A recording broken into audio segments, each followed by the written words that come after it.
All right, let's get right into it. Today, we are looking at a really radical legal argument. It's one that's built entirely from congressional documents, from actual statutes, and it's designed to challenge the most basic things we think we know about how America is governed.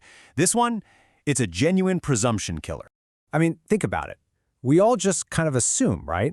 It's the bedrock belief that the United States government, its laws, its courts, everything functions under the normal, uninterrupted authority of the Constitution. It's the foundation of the entire system.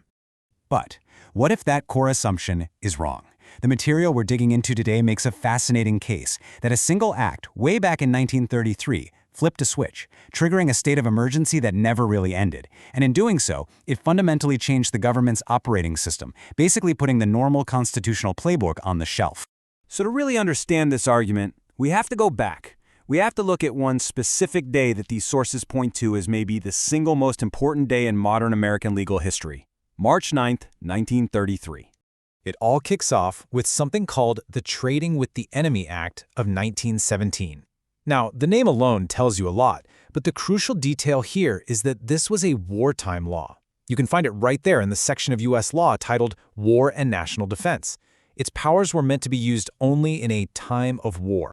And right here, this is the moment. On March 9th, 1933, the Emergency Banking Act changed the original law, and it did it by adding just one little phrase, or during any other period of national emergency declared by the president. And just like that, with just a few words, a power that was only meant for fighting foreign enemies in a war was now available anytime, for any reason, so long as the president said it was an emergency. Let's just lay this out on a timeline to see how wild this is. You've got a wartime law from 1917. It gets tweaked in 1933 to deal with the domestic banking crisis. But here's the kicker. The argument is that this national emergency was never fully and formally shut down, which means we've been in a continuous, uninterrupted state of emergency ever since. And you have to understand, the way this all happened was anything but normal. Listen to this quote from the official congressional record on that very day. A bill with this much power was driven through with cyclonic speed in just 40 minutes. The members hadn't even read it. They didn't even know who wrote it. That context is just so important for understanding why this is seen as such a radical break from how things are supposed to work. Okay, now let's jump way forward in time, 40 years to be exact, to 1973. This is the moment when Congress itself finally decides to take a look around and investigate what's actually happened after decades of these emergency declarations. And you have to imagine the question they were facing was just enormous. I mean, after 40 years of presidents using these powers, did Congress even have a handle on how much authority it had just given away to the executive branch? And here is the answer they found in their own report. I want you to just take a second and let these words sink in. This isn't some critic's hot take.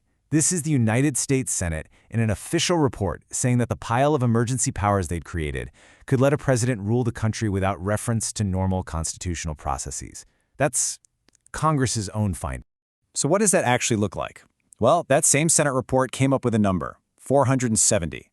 That's how many different federal laws were just sitting there, dormant, that a president could instantly switch on just by saying the magic words, "I declare a national emergency." We're talking about powers to seize property, control industries, even institute martial law. So you might be asking, okay, so what?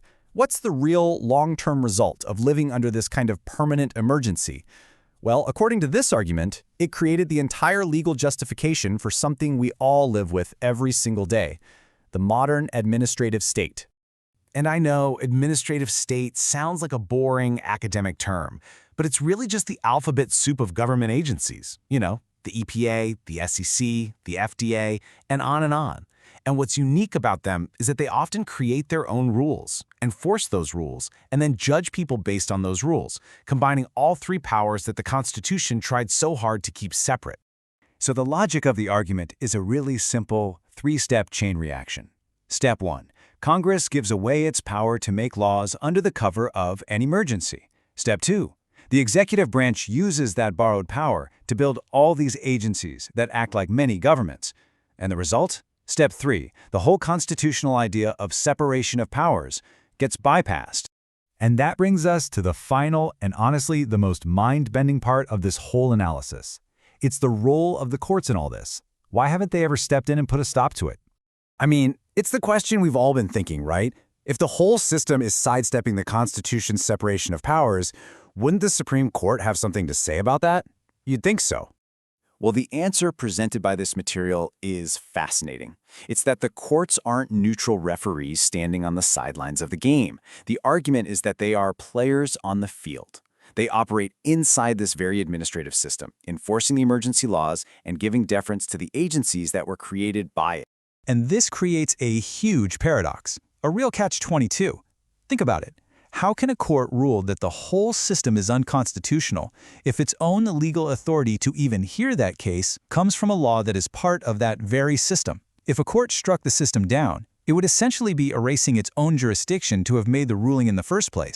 And so that's where this entire analysis, built from Congress's own words and its own laws, leaves us. It leaves us staring at one final, really unsettling question. If this framework of emergency powers lets the government operate without reference to normal constitutional processes, then what truly is the supreme law of the land?